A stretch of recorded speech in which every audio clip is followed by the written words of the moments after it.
Hey, everybody. It is Monday, and that means we have another episode of SideKick Power Hour with me, your host, Joshua R. Pangborn. And whenever I say it's Monday, I always immediately think of the first play I ever saw when I was in seventh grade. Not the first play I ever saw, the first play I ever almost auditioned for. It was the high school play, and I got to junior high, and I was so excited that I was going to be able to audition for my first production because I really wanted to be in drama. I was a very, very gay kid, even at seventh grade. So I knew that's what I was gonna do. Um, but the play was called "If It's Monday, It Must Be Murder." It was one of these really interesting, fun little comedy. It was basically like Knives Out before Knives Out and all that. One of those old Agatha Christie style kind of plays and all that. So, long story short, the morning before auditions, I broke my foot, and so I couldn't audition. So I was devastated. So that's why I think it sticks in my head so much whenever I say it's Monday, because I always want to think about that then. And that's the story that I'm telling you right now. So, uh, welcome to Psychic Power Hour again. I am your host, Joshua R. Pangborn. SideKick Power Hour is our SideKick Productions, a chance to bring in all of the wonderful folk that we know and love in the arts community. We bring in queer creators, fat creators, horror creators, anyone who does something a little bit adjacent to what we do. We like to celebrate them, and we have the chance to do that. As many of you probably know, we are in the midst of getting ready to film our next feature film, The Contract. The Contract films in less than 2 weeks, everybody. Less than 2 weeks. I can't believe it. I'm sure you can't believe it either. But we are still here needing your help. So if you go to thecontractfilm.com, you'll be able to find all the ways you can help us make our movie. There are some great perks there, and you can also even become a producer if you wanted to. There's a lot of great opportunities for you to help us out. But more importantly, um, we are making a movie in 2 weeks, and I am so excited. This is our third feature film, and I think that you will really, really, really love this. If you like gothic horror and you like erotic horror, well, I have a gothic erotic horror film for you, and it's called The Contract. You can read out a little bit more about it if you go to thecontractfilm.com as well. You'll see a little bit more about what we're doing. And if you follow us on our socials, you'll see all the people that I've been posting for our casting announcements. It's pretty exciting, and we only have 2 weeks to go. But we are here tonight not to talk about The Contract, but to talk about my special guest. But absolutely, I love me some erotic horror too. We need some more erotic horror out there. There's not a lot of it. For some reason, it was very popular in the 90s and maybe early 2000s, and then it's just gone. But me and a couple other really awesome queer filmmakers are starting to bring back some indie queer erotic horror films, and I'm really excited. Chris Moore, who was a guest on this show a couple weeks ago, he's doing his Giallo right now, which I think is really awesome, and it's going to be another queer erotic horror film. So I'm really, really excited. But more importantly, and what I'm really excited is because of our special guest, which our audience is also really excited for because we have them in the audience and cheering them on and all. Everyone, I'm going to stop talking and bring in the Bitter Wolf. Hello, hello, hello. Hello, how are you? I'm great. I'm great. Good to see you again, Joshua. It's good to see you this time on my show. Yes. I've been on your show twice now, I think. So it's been Yes. a pleasure to join you, and now I'm really excited for you to come and join me now. Absolutely. Thank you so much for having me. And Joshua's been on my show for the Horror Mosaic, where we were profiling people in the horror community. And we'll talk about that a little bit later. And then we got to talk about the contract film as well. Yes. So you can go see more about the contract and watch a nice, fun conversation that Joshua and I had together last And week, I think. we also played Connect Four. Oh yeah, that's right. Connect Josh. We That's right. we put it all together. So we play games now in the Bitter Interview series where I talk to different directors about their movies, and we play a Connect Four game where we try to beat each other while we play Connect Four and talk about different topics. It was really, really fun. But before we get all that way, um, why don't you tell our my audience and our audience that's watching a little bit about yourself? Who are you and what do you do?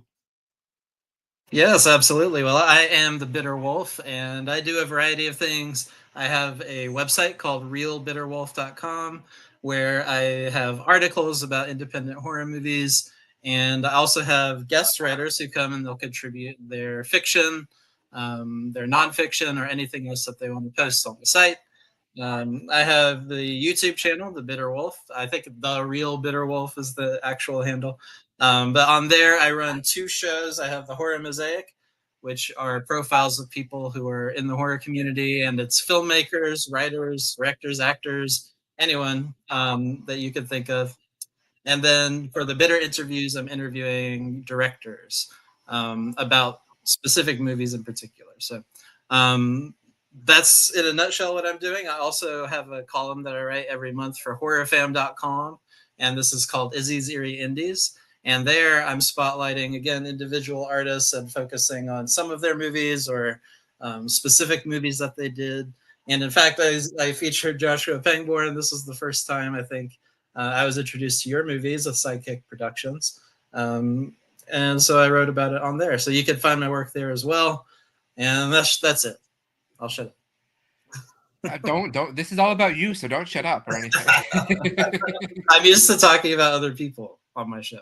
I know. So we're turning the spotlight on you, or the candlelight, I guess, is more appropriate for Oh, horror. So, oh, um, yeah. so I guess let's start by asking the Bitter Wolf. Where does that name come from? Oh, wow, that's a good question. This I actually know. goes That's why I way asked back. Okay. it. Did I ever tell you this story? I You can't never remember. told me this, so that's why I'm really curious. Oh, okay, okay. So it goes way back to my childhood, like third grade or so, and my sister and I we created this series of comics, um, and one of the characters it was a superhero thing about little fuzzy aliens who go fight evil in their planet in their galaxy, and one of the characters that appeared in one of the comics, we did like 300 of these things. Oh, It wow. consumed our time as a kid, but one of the characters was a wolf, and he was a bitter, angry old wolf, and all he ever wanted in life was to be left alone. But the superheroes would not give him this very simple piece because if they couldn't find any villains to battle, then they would have to go. They knew they could go find the wolf somewhere and harass him. So he just was like, anytime they would come into his cave and they would make him like wash their spaceship or something like that. So he just became very bitter and he built his own planet to get away from humans. And so fast forward years later, like 30 years later, and I decided I wanted to start writing about horror movies because I really love horror. It's my favorite genre, and I wanted to see what I could contribute. Um, and for some reason, I had just started revisiting that character, just doodling him during work meetings and things like that. And for some reason, I was like, well, what if I gave him a voice and spoke through him? Because I hadn't found my voice yet, I would say. I hadn't started writing about movies as myself. So it was really good to channel that voice, and that's kind of how it started. But the Bitter Wolf himself is a character now that lives in a cave with his cat Connie. And the cat doesn't talk, but he talks to her a lot, and he's very bombastic, and he only writes about the movies on the website. So I'm working in the future to get some comics out there, some web comics with him and Connie, so you can see more about their life in the cave. That'd be so So cool. yeah, there's lots of stuff I want to do. I have to agree. This is a wholesome story. I love it. So, Thank you, Sam. absolutely. It's a really cute story. I so you are also an artist then. You draw as well. I wouldn't say that. No. So I had to. My drawing started in third grade, and the skills stayed in third grade. So I had to pay someone to design the current iteration of the wolf, and it's much better. Um, uh, so yeah. Then that's good. I will not feel insecure around you because my drawing skills are probably more like kindergarten. So perfect. Okay. Yeah, I mean, I still want to find an artist that I'm working with on a regular basis because the person who designed the Bitter Wolf was not going to continue with a long-term commitment. But back then, I thought it Sure, was yeah. like a didn't realize it was going to turn into what it became. Um, so yeah, I'm still looking for that. Well, that's cool though. I'm really Yeah, excited. I think that's a cute origin. It's a cute yeah. origin story for for your name and all that. So Yes, I like cute and I like gory and horror and it's a violence as nice well. combination. It is. But I think I think talking about making a persona because it was easier for you to write through. I can Yeah, definitely relate to that. I mean, I find it very hard to go to festivals and things and network. The networking is really hard to do. So yeah, I have a Josh persona that I do when I'm at festivals, and I found it's a lot easier when I just slip into character and just sort of like be Josh the festival Josh right. as opposed to Josh the I just want to go home and write and make movies. Josh. Yeah, yeah, yeah. That makes sense. I mean, it's all contextual. Like I used to do fundraising in nonprofits, and there's definitely a fundraising in nonprofits. Isaiah, as my name's Isaiah, not the bitter wolf. But I thought you changed it yeah, maybe legally to that. So I just realized before I said that statement that I never shared my real name. So there you go.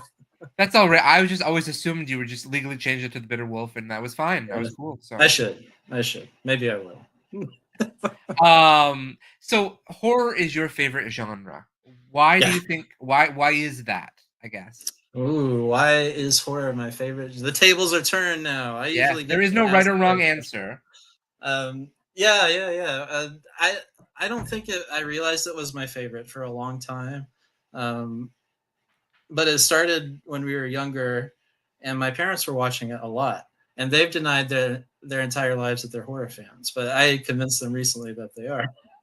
um, and I was like, you guys are the responsible for us watching all the Universal monster movies, lots of the other monster movies besides those, like some of the sci-fi ones, like The Blob and things like that. And just always watching things on Friday nights. We had our family double feature night. It was snack night, so we gather in the living room and watch two movies, and one was often horror or a disaster movie of some type. So um, it just was nurtured over the years. And of course, when you're younger, you don't realize why you're drawn to something Hmm. exactly. You don't really sit back and assess why.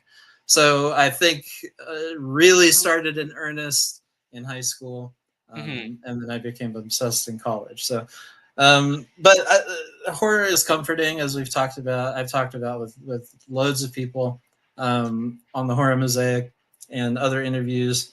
But it brings people a sense of comfort, however that is. Um, and I think that's, in a nutshell, what it is for me too. It brings me comfort and it brings me happiness, and a kind of escape in the horrors of the world. I'm super jealous that you had parents who watched horror movies with you Yeah. and nurtured that because I did not. Oh yeah. I remember my for some reason my mother rented two movies. She rented Scream and she rented The Birdcage. Oh. And we Oh. I started love that movie.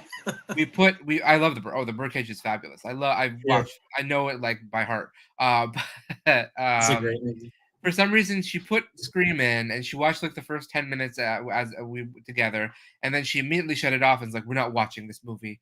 Then we popped on The Birdcage. So I didn't watch Scream until the next morning, and Yeah. but that's the only time I ever remember even getting close to watching a horror movie with my family. And Oh wow. Okay.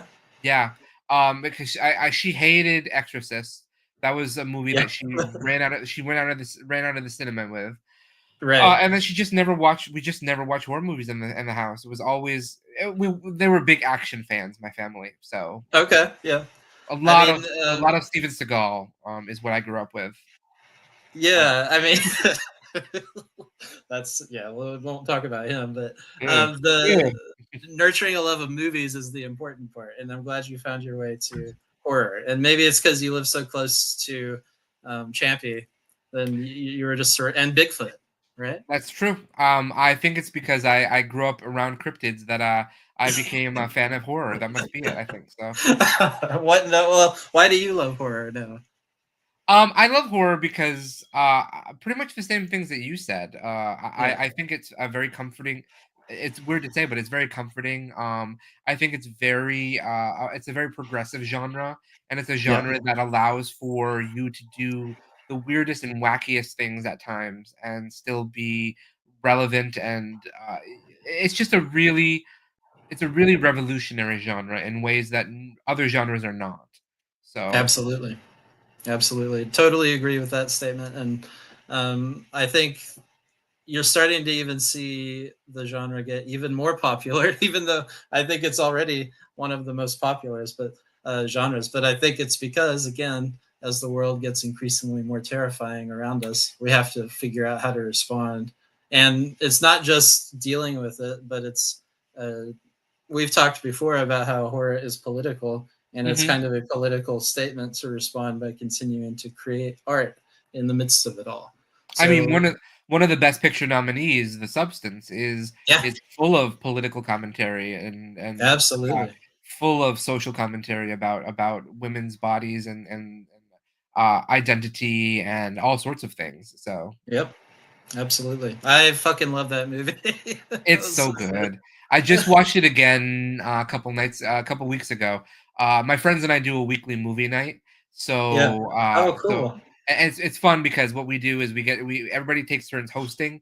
So every week we're at a different person's house, and then we roll a die, and everyone's been assigned a number. We've had it for like 15 years now, I think. Uh, Okay. and so when your number comes up, you get to pick the movie for that night. My number came up a couple weeks ago. Nobody else had seen The Substance, so I was like, you know what? Let's watch The Substance because Oh, wow. I'm excited for you all to see it. And Yeah. it was really, really good timing for me to watch it because with filming the contract in 2 weeks, I'm at that phase where I'm like, everything about this movie sucks. Nobody's gonna want to watch it. Oh, well, come And on. then I'm like, wait a minute, this is perfect. This movie is an absurd film on paper that should not work, Yeah. and yet it's so profound and brilliant and delightful in so many ways. Right. It's a comfort And film, The Substance. I agree. I totally agree. And you know what? It reminded me a lot of um, Brian Usna's Stuart Gordon type movies like Society. Yeah, oh And yes. I mean, it's weird. It's really weird to say Society is a comfort movie, but it Yeah, really is for me. that last scene is so comforting. So I mean, the reason it's comforting is because I just love to see rich people get like torn to shreds, like exactly, by that is a positive. figuratively and literally. Yeah. If you haven't seen if you haven't seen the film Society, it is a delightful body horror, and I encourage you all to go watch it because Yes. it is a lot of fun to see. Yeah. Disgusting and great in a good way. And I think Demi Moore actually has a shot at winning the Oscar. So Oh, please. And you know what? I could not like I actually after she was nominated for the Golden Globe and won the Golden Globe, I wasn't surprised to see her get nominated for the Oscar. But I was surprised to see it get nominated for Best Picture Oscar. That I was really surprised to see that. I was also surprised to see Best Director for The Substance. yeah, but pleasantly surprised. I was so happy about all of that. I was. I wasn't surprised to see makeup. That Yeah. made No, sense. no, no. Yeah. Because oh, some of those makeup effects in The Substance are just It's brutal. just it's delightful. I was just like and silly too sometimes because I love how outlandish it becomes at some point Oh and yeah, no, how I mean it that third act. yeah, and it just like goes balls like just completely off the rails, but in a very delightful way that makes sense too, and not just like that's so wild, you know. It's It's like just a shame that it's a shame that more horror hasn't been celebrated the way that Substance has been, yeah, and I'm not sure why The Substance has been celebrated so much. So when others just as deserving, like Toni Collette is always the one that comes to mind for sure, Hereditary, and I'm not sure why she didn't get the flowers that she deserved. yeah. Well, sometimes it's like right place, right time, wrong place, True, wrong yeah. time. You know? Also, I think some of it is the Golden Globes are sort of help set the precedents, and The Sure. Substance is a French film essentially. So, Yeah, that's true. and the Golden Globes is a much more global global voting body. So Yeah, that's true. Well, we'll see what happens, but I am really glad that she made her statement in support of horror, because we all know that horror gets overlooked quite often and is not taken seriously, Hmm. which is totally absurd. I agree. I will Yeah. be somebody who maybe The Contract will win an Oscar. Who knows? Yeah. Oh yes, of course. We needed to. I mean, I'm not it is. I'm not expecting that, but if it does, I will take the Oscar. I won't say no. So Oh, good. um, but but yes, I mean, I think this is the type of thing that needs some recognition, and that's why I talk about these movies all the time. Because a lot of time people don't watch independent films because they mhm. have a bias against low budget movies, and um, and it's a very shallow thing that I think we can help people get over. But the hump is getting them to press play on the movie in the first place. So It that's why is I the keep talking hardest about part right there, getting them to hit that play button. it. Yeah, yeah. um, so what is? Do you remember what your first horror movie was that you saw? Yes, I do. Well, I don't know if I watched it in full because I don't think I would have at this age. But I think I was 5 or 6 years old, 4 or 5 or 6, one of those.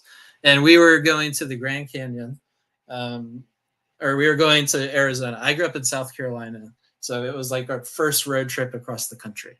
And when we got to Arizona, I remember we got to a hotel room and they had the big box TVs back then, Mhm. and it was they just turned on the TV and there's a black and white movie on and I'm watching it and suddenly this person's face appears over these rocks and it's like fully covered in hair and fur and he's baring his teeth and it's a werewolf and it's uh, just scares the shit out of me as a kid, and it was like I had no idea what I was looking at, but it was the first time I saw a werewolf, my first exposure to a horror movie. Um, and I think from there, I was pretty terrified. But after that, I started having like a really intense curiosity about it. So I would go to the library and look at the horror movie books that they'd have and look at the stills that they'd have for movies and try to scare myself. And I would look through the VHSs because they had all the Dark Shadows. You remember that show? Mm. They had Mhm. those on VHS at the library. And so I'd sift through those and look because they all had Barnaby Collins the vampire on the front, Mhm. but two of them had the werewolf and I wanted to find it so I could scare myself. That's awesome. That's so Yeah. cool. So I've always been obsessed with wolves, I guess. Clearly, I was thinking automatically as of course you're the bitter wolf. Then I mean, if the wolf was your first introduction to horror, then for sure. Right. And I used to have a recurring dream that I was going outside into the darkness and I was carrying the trash, taking the trash can. Hmm. And you could see the trash outlined in the light coming from the street lamp or the house light. And then, but everything behind it was totally pitch black, but I knew there was something there. And if you looked in a certain way, slowly the eyes would emerge first, and it was like glowing red eyes of a wolf again. And this Oh, that's fun. this has like repeated my entire life. I had that dream like 3 years ago.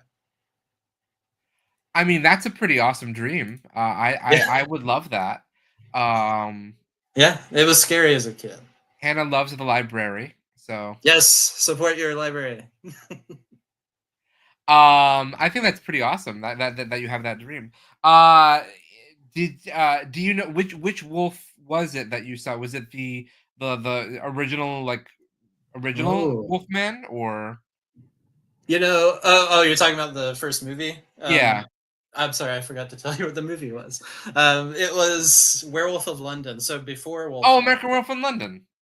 No, not even that. It's Werewolf of London, the Oh, very first Werewolf of movie, London. Okay. 1935. Yeah, Ah, the first okay. time we see a werewolf in a feature film.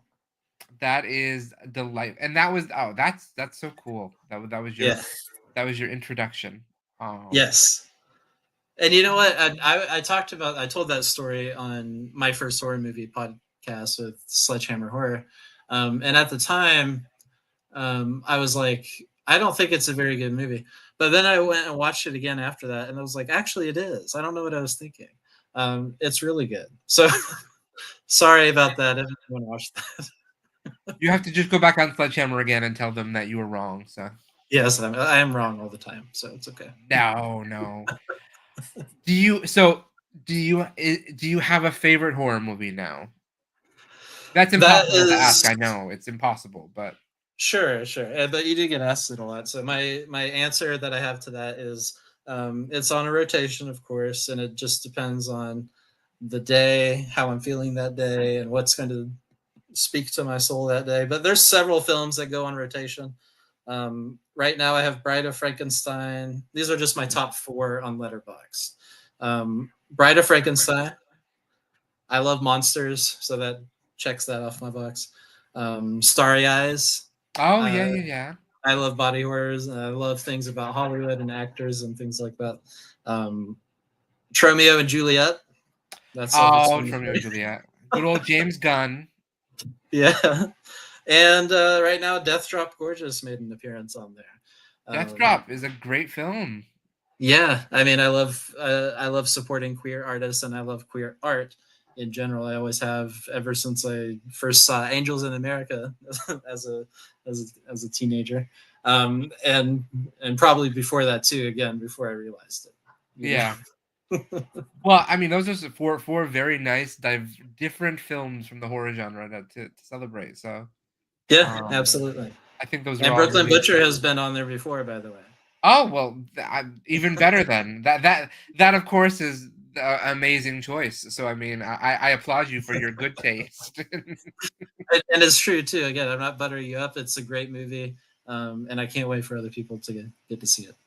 I am just trying to figure out how to get someone. I need to figure out how to make an ISO file so that way I can start Right. doing Oh yeah. Blu-rays. That's the hard part. That's the hardest part. Okay. Is Our Life in Horror, Hannah in Wonderland. Does anyone know how to make ISO? Whatever he just said.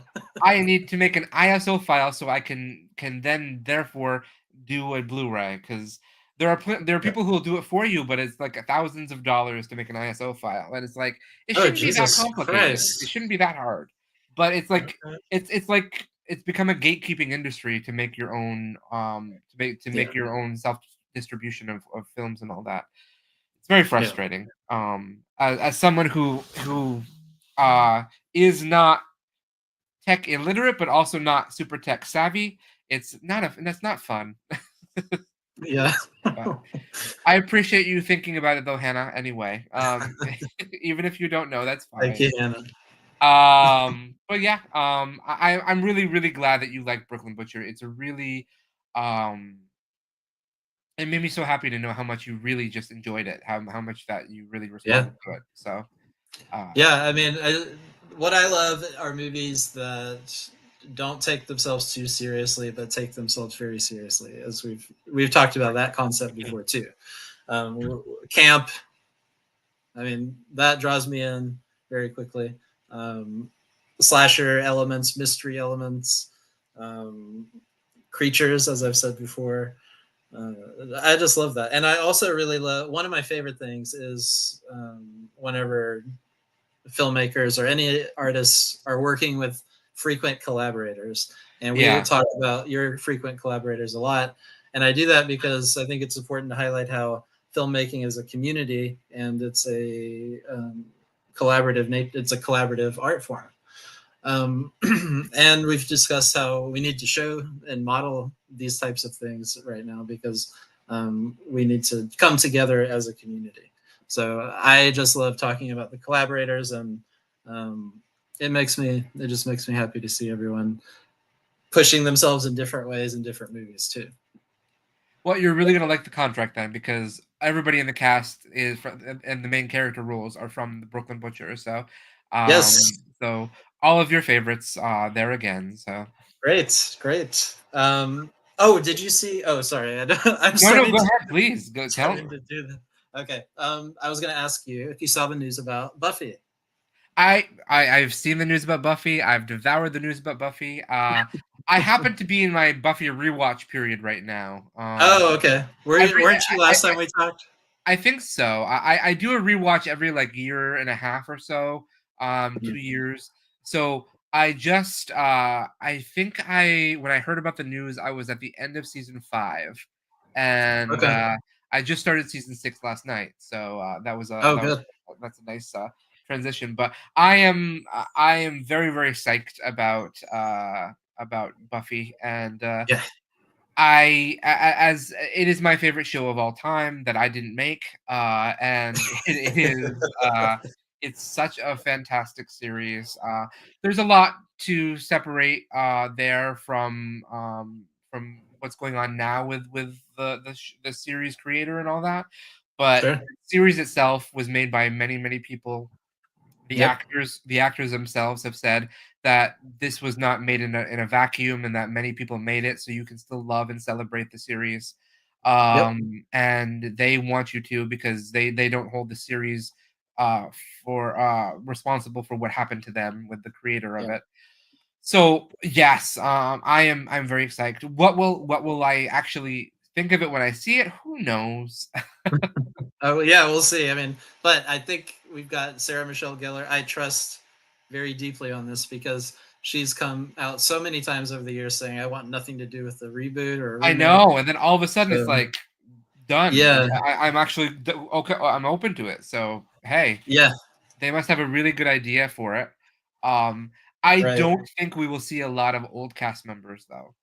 No, certainly not some of them in particular, but Yes, yeah, I think you're right. I think and who's the director? I can't remember her name right now. Chloe Zhao, Um, I think yes, yes. She is awesome. So I think she she's is. going to do a great job. I love the Eternals. I know I'm one of the few people who really like the movie and the Marvel Cinematic Universe, but I think that what she did with the Eternals was something unique and different than what we saw up to that point in Marvel, and that was really amazing. Plus, of course, her other movies that like the Oscar nominated winning films that she got nominated for. Nomadland and things. Yes. Yeah. Um, Right. but I'm really, really psyched that she's involved. I know that because I Charisma Carpenter pops up on my TikTok a lot, so I know that Yeah. she's super invested in coming back. She really wants to Oh, be there. good. I love her. I don't know how they'll make that happen. Well, I mean, I'm a writer. I can think of many ways to make that happen. But I mean, if you Buffy watch universe, Angel, they can make it happen. Yeah.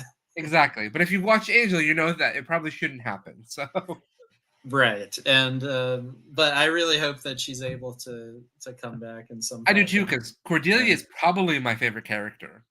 yeah, Um, she's amazing. And if you watch Angel, for people who haven't seen Angel, it seems strange for you to hear someone say that, but uh, yeah, she gets real deep. And even in if Buffy, you have to watch Angel to really appreciate it, but I think Cordelia has probably the best character arc for the most part of any character in Buffy.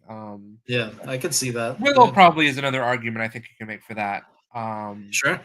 and probably maybe Anya as well. But Not Dawn. Sorry. Wait, Dawn is there. I mean, it took 5 seasons for her to even make an impression, but once she come out of her shell, um, I was like, I couldn't remember what season it was where she started to season be. 5. Okay, No, it was season. I was watching because I was always hard on Dawn as a fan when I was watching it, but this time around I really focused on her performances and all that. And Michelle Yeah, Trachtenberg really does a good job with the material. It's just yeah, she's a great actor. Yeah, she was given a part that was a little bit thankless. It was a hard part to appreciate. I mean, uh right. she's 14 in a room full of people who are supposed to be 20, and but she was written almost like a 10-year-old at times. So Yeah, it is a kind of a thankless role, as you say, but it was, um, but I think yeah, I think it'll be focused on a new Slayer. It should be focused on a new Slayer with Buffy as kind of like a recurring presence or something. yeah. You know, I guess I'll be curious to know how much of, if anything, from the comics is kept, because right? that was meant to be canon as well. Yeah, Um, exactly. so I'll be curious to see what that's like, because If that's the case, lots of characters could come back. well, if that's the case, then Xander and Dawn are married. So Right. Yeah. Yeah, we don't want. um, I don't and know. Buffy's bisexual then. So Yeah, I mean, we can have that. That's good. I think many people will be very comfortable with Buffy being bisexual. So, Yeah, sure. I think it's good queer representation. So, I saw somebody post how they wanted to have a trans Slayer this time around, and I thought that'd be pretty amazing as well. So, Sure. but we will see what they're thinking and go from there. I'm excited. I'm I, excited. I don't want it to be like Veronica Mars, where they did a new season on Hulu and then they didn't make any more of those. So I'm really They anxious did that it. I didn't so even know they did that. they did. So Hulu did a revival series, season of Veronica Mars, and it was, I thought, a really good season. I mean, it Yeah. was very different because Veronica's clearly an adult at this point. She's in her 30s, I think. Maybe she's late 20s, early 30s, I think, is where she's Oh, at. okay. Um, and obviously lots of time has passed since the movie. But I thought it was a pretty good season, but unfortunately they did not renew it for another season. So they Okay. they sort of they sort of ended it in a way that was acceptable, but at the same time was like, I really should know what happens next. So I mean, I can see the hesitation for people to come back. Like, I understand why Sarah Michelle Gellar is so hesitant, because it's like you have something that was so um, groundbreaking and like yeah, so important in the history of television. And then a lot of things come back, and when they come back, it's like that. They get one season, no one knew it was there, and it's kind of like you poof on your legacy in some way. I Yeah, think Buffy would be huge if it came back, though. I think I people think would so too. everyone would know about it. Like, I love Veronica Mars. Not a lot of people watch Veronica Mars like I did. So, Yeah. but I think that lots of people would know Buffy and be thrilled that Buffy's coming back. So, Yeah, and I think it has more relevance than a lot of the shows that they bring back right yeah, now. And I think people really would connect with it if it's done the right way. And I think I am confident that it will be done the right way. But we'll see. I'm very excited to find out more. I don't know if you follow Slayer Fest on online. Slayer Fest Let 98, me I think. check. No, I don't think so. Uh, they are massive Buffy fans, obviously, because they're called Slayer Fest '98. But I only the one of them is going to be in the contract. So Oh, I've been enjoying watching him respond, especially to all of the Buffy stuff, because he's been very excited by all of it. So. oh, I'm gonna follow him right now. Yeah. Oh, okay. It's a podcast. Awesome. Sweet. Thank you. Of course, that's what I do here. I spread knowledge and love and horror. Yes, So. and spread horror people to me, because I love finding people for the horror mosaic to take them in. Because that project is like, I just want to put everyone in it. You And know? that's a great segue to telling us about the horror mosaic. So, what is the horror mosaic? Oh yes, the horror mosaic is a project on my YouTube channel where it's kind of like I call it a um, well, I call it a mosaic. There you go. But it's like a database is my vision ultimately of people in the horror community. So right now it exists on YouTube. My vision is to put it onto the website as well, so that people can go through and they can look through like filmmakers, artists, writers, directors, and search through that, and then look at different profiles of people and watch the videos that are currently on YouTube. And so these videos are profiles of a person's relationship with horror and the work that they do in the horror community, um, their philosophical or spiritual relationship with horror, whatever we end up talking about. So these interviews end up, I mean, they're long interviews, but they get boiled down to about 15 minutes. So you get kind of a well rounded sense of who this person is in horror. Um, and then you get some description of them and all their information, so you can keep track of it. But the goal of this project is just to show the diversity within our horror community and highlight the work that people are doing. So I'm primarily interested in independent artists. I don't really focus on um, like really big name stuff. Sure. And it's also not just artists. So I'm talking to horror fans too. So people who um, go on Twitter and just like to talk about it with each other, or go on Instagram and post about it even. You don't even have to have a YouTube channel. I talk to creators though as well. So this is really trying to be as inclusive as it can be. Um, but it does take a while because I have to edit everything. It does. No, that's always the beast of it is editing. Yeah. But you should have there's a lot of people I can think of that you should have on, but you should definitely have Yes. Sean Abley on the show. Yes. Oh, I know. I need to invite him on there. Yeah. Because he just put Him. out his book on horror, on queer horror, and it's a huge collection of that explains queer horror films from like inception to I think 2 years ago or 3 years ago. So uh, Okay. it, it's definitely worth talking to him about and everything. So Beautiful. Yeah. and he's just a font of information and a delightful person to be around to begin with. So That's fantastic. Yeah, I'll definitely reach out. So anytime anybody wants to send a suggestion along for people who you think should be featured, um, send it my way. It's really fun. Did you have so fun doing it? I've said this to multiple people. I've said that your doing the horror mosaic was probably one of my most fun interviews I've ever done. Um, Oh, great. at this point, I've done a lot of interviews because people like to hear about the things I'm doing. So I'm very And happy about that. they I'm like very to talk to grateful. you too. Yeah. But I think the horror mosaic was probably one of my most favorite interviews that I've done. So Oh, well, thank you so much. and That I'm means a not lot saying to that just because you're here. Because I have the receipts. I can go back and show you sometime. Um, I remember. me. I think I was telling Angel, Voices from the Mausoleum, Oh, about it. yes. And so I think I said that to her about that. So Yeah, I love her too. And she is one of the backlogged interviews right now as well. So I can't wait to share our conversation because she is also amazing. she is. She's wonderful. We have a lot of we have a. It's been lovely to see the independent horror community just sort of supporting one another and flourishing and sort of growing together and discovering new people and sharing those people amongst them. Yeah. It's just a really lovely thing to see. The horror Yeah. community has been such a lovely. I mean, the horror community can be also rough, but it can be. Sure. It's a very lovely community, and I think that it's very supportive and very kind towards one another. So I and, totally agree with that. and Yep. champions of one another. But Yeah, it's the only community I've ever been a part of where people sincerely do champion each other.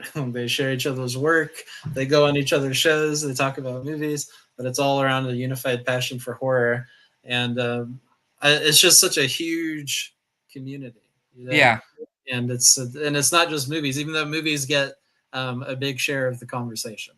of course, yeah. Um, have you ever been able to go to any horror conventions? Actually, I haven't, and I'll be honest with you, I don't really like being in huge crowds like that. Then a Um, convention would be a terrible idea for you. So However, I do want to go um, because I do want to go. They're great places to meet people as well, and I like to meet people. And like I went to Joe Bob's Jamboree back in October, and it was mhm, a great place to go meet people and interact. And it wasn't overwhelming for me because we sat down and watched a movie together. But sure, yeah, that's a little slightly different, but I will go because there's also people I want to meet at those things, like who are involved in making movies, and some personal heroes of mine who I'd love to meet, and also going around to vendors and seeing what's out there. That is how I met a lot of people too. I met several people at Joe Bob's Jamboree at the vendors who would come onto the horror mosaic later. that's so cool. That's smart. Yeah, Um, yeah, you could also make it easier and go to horror film festivals. That might be easier to yes, do. yes. Less people, still lots of people, but less talking to them because you're watching a movie. So Right. Yes, I do want to do that for sure. And I don't want to say I'm not shy. I'm really happy to meet anyone. Um, but just being in a huge group, like but going to a it's a theme park, lot. you It's know. very draining at times. It's like there's so Yeah. many people here. Why are there so many people here? Right. Exactly. So. I remember when I Um, would go to Comic Con in New York, it was exhausting sometimes. I'm like, there's oh just yeah. so many people here. Oh my god. Right. Well, you live in one of the. You live in a city with so many people, right? There are times where I'm like, "What am I doing in this city? There are so many people here, so get off the subway, please, all of you, and just leave me alone." No, yes, they should. You should have your own subway, I honestly. want my own subway car, please, can I have it? Yes, So, thank you. the J Have you been train. have you been to New York before? I have, yes, and a long time ago though. It was 15 years, 14 years ago. That's the only time I've been. Well, Yeah. it's pretty much the same, so Okay. no, there's a lot more Starbucks now, so Okay. No, I love traveling, and I've traveled all over the country several times, but only been to New York once, primarily because I just prefer being in nature. But of course. I There's loved when I was there. Yeah. there's no nature in New York. Well, there's Central Park, No, no, but, the Central Park was great, but I do love bookstores and coffee shops and things and walking around and exploring. So yeah, if I go to a new country, of course I'm going to cities and I just walk. So I love doing that in New York. I agree with you. Yeah. Oh, and Hannah agrees that she loves Starbucks, so Oh, good. Okay.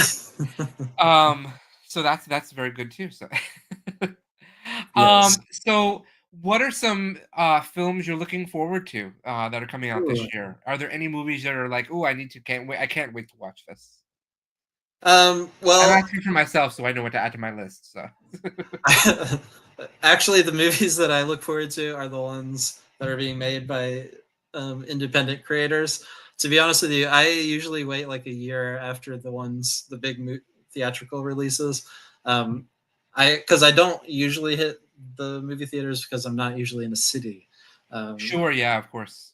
so it's usually like, oh, that's an hour and a half to the closest movie theater. So No, that's it's not good at all. right, right. So that's not going to happen. But I do love going to the movies. I think the most recent one I saw in theaters though was Terrifier 3. I Okay, think that was yeah. I mean that was a good film. Yeah, it was really fun in theaters. It was really fun, and it's really fun when you're around people who are screaming and all that. So, Yes, yes. um, I really wanted to go see Nosferatu in theaters, but I didn't. I didn't. So there's that. Did you see It's it? I did. I liked it a lot. I thought it was a beautiful Okay. film. I have other thoughts about it too. But ultimately, I Okay. do think it's a good film. And I think that the performances are good and everything. So Okay. Um, yeah, the movies that I'm excited about right now are primarily the one, like I said, the ones people are working on, like you, the contract. Um, uh, you were just talking about Chris Moore, and yep. as it happens, I interviewed him yesterday. Oh Um, well, look at that. It's a yes, small world, everybody. So yeah, and about his movie that he's working. Oh, we were talking about two of his movies he's already released, but he's working on a gay Jala right now, which yep. I'm so excited about. I can't wait to see it as well. And then I know Troy Escamilla and Yep, Roger Connors both have movies coming out this year, yep, probably. yep. And then Monster Makeup has their movie that they're making right Oh, now. Queen of Rats. Yep. So there's a lot of really good queer horror films coming out that we're all making this year, folks. So Yeah, I'm support excited. them all. Um, Send them money. That's what I say. that's right. Do what the Bitter Wolf says and send us money. That's right. No, it's a good uh, thing. Like, whenever I've told this story before too, but when I quit drinking, I was like, use that money and for things that will make you happy in life. And if you can use that to help support people making art, that's what makes me happy. So if movies make you happy, then give filmmakers your money and not filmmakers who don't need the money. Yes, there are plenty of filmmakers who do not need the money, who have Indiegogos for some reason, and Kickstarters, and Yes. I'm not sure why, because I'm like, "You don't need this. Yes. Please send it There's a my lot to way." compete with. That's I mean, It is. There is a lot. I want to see big budget movies too in movie theaters. But they don't need that money. They need the money. So let's give it to Sidekick Productions. That's what I say. I'll take that. I will listen to you and say, but also honestly, for an independent film like Monster Makeup makes, or like I make, or Troy and Chris and everybody, I mean, $10 is Yeah. actually huge for us. I mean, $10 buys. We can stretch that $10 in a way that big budget movie cannot. Right. So Exactly. and $10 is sometimes a huge part of it's a huge percentage of our budget. So No, you're right. uh, Look, there's a short film that I wrote. It's called well, I don't want to say what it's called because I don't give it away.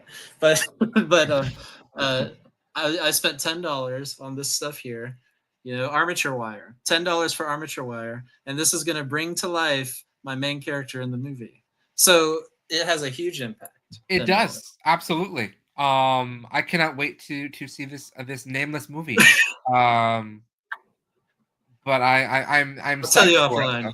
We'll connect offline. Perfect. I think we can do that. Um, so you are because you are a horror reviewer and a horror person who does a lot of commentary on the horror community. I guess we Yeah. should probably just ask what you think about politics and horror, and because we you brought up Terrifier 3, so obviously that was a big topic in horror communication online recently Oh God. because it was a very diverse controversial topic, I think. So I don't think it's controversial because I think the answer is shut up, don't say that. But what Damien said was stupid, I think. And the reason is you should support your cast members. If your cast members are going out there and saying, we support LGBTQ people, then you should keep your mouth shut. That's what I think. And horror is very inclusive and horror is queer. And so if people want to go out there and act like what's happening right now is normal, and queer people are not going to be attacked and we should welcome that into our community, then I call that stupid without any problem. I was super confused when I read his post. I'm like, Yeah. Yes. nothing was necessary here. You didn't need to make this. Like, Right. Right. no one was asking for this. What are you doing? I don't No one understand. asked for it, and he was totally fine not saying it, and people would have been like, Damien's Leone is amazing. Yeah, And now they're but not going to say that as now they're much. not, and now they're gonna be like, poo poo on you, Damien. Poo But it's poo. not going to sink in either. He's going to think with the lesson that he'll learn. Oh, and maybe I shouldn't say it, but the lesson that he'll learn is um, the people on the left are haters or something, Yeah, you know, instead of just because the idea there is that Republicans and Democrats are exactly the same, or left wing and right wing is exactly the same, which is totally not the case. agreed. But at least we have Terrifier 4 to look forward to. So. Yeah, sorry, I can go off on my tangents too. No, I It's asked like, the but question because horror is political, I think, and I I think don't it's usually important. have horror reviewers on the channel, so it was a chance to ask your thoughts because this is what Yeah. you do. This is your area to think about. So, Let me say this too. I also want to say I don't consider myself a reviewer necessarily, even though I have reviewed films, but I only review films that I like. But now I don't call myself a reviewer anymore because of that. I only call myself a commentator. That's just a technicality. that we can go with that. I like that though. Horror commentator. Okay. Yeah. Yeah. So I think you were the first horror commentator I've had on the show. So There therefore, you go. we can There go you with go. that then. So you've broken Yeah, new because I ground don't on want to. SideKick Power Hour. I think it should be illegal to bash independent horror movies, so that's why I don't call myself a reviewer. Because I like if that I thought. don't like it, if I don't like it, I'm not going to, um, you know, bash it. No, I get that. I've really when I was younger, I used to not bash it, but I was more vocal about things I didn't like online. But now I'm just like, Yes. as I got older, I was like, this is still. Why would I do this? There's no need to. Yeah. Like, I could just talk about the movies I like and give that space and give that props and all that. Right. And So just because you didn't like something doesn't mean it hasn't connected deeply with someone else, especially in horror where those things can be exactly. so extreme. So that's all. Well, I can't believe it, but it's already 8 o'clock. Oh, it is. And on the East Coast, everyone. Other places you might have a different time, but in New York Yes, and where the Bitter Wolf is, it is now 8 o'clock. So it is. I'm gonna wrap up. Thank you so much for being on the show. I've had Thank you. such It a was a good great time time. talking to you. Yes, always. It's always a pleasure when we get to connect, and I'm glad we got to connect here with all of the wonderful folk who are in the audience. Yes, thank Um, you, chat yeah, people. thank you so much for watching, everybody. Um, please go to the Bitter Wolf's YouTube channel, The Real Bitter Wolf. and Absolutely. also follow them on Instagram, follow them on Blue Sky. They're always Yep. posting, and they're so supportive of the horror community. And I want you to support them as well. So go to everywhere the Bitter Wolf and click follow, like, subscribe, all those button things you want to do. So Thank you, Joshua. have a great night, everybody, and I will be back next Monday. That will be our last show before we start filming the contract. So Yay! very exciting. I can't wait. But in the meantime, have a good night, everybody, and a good week.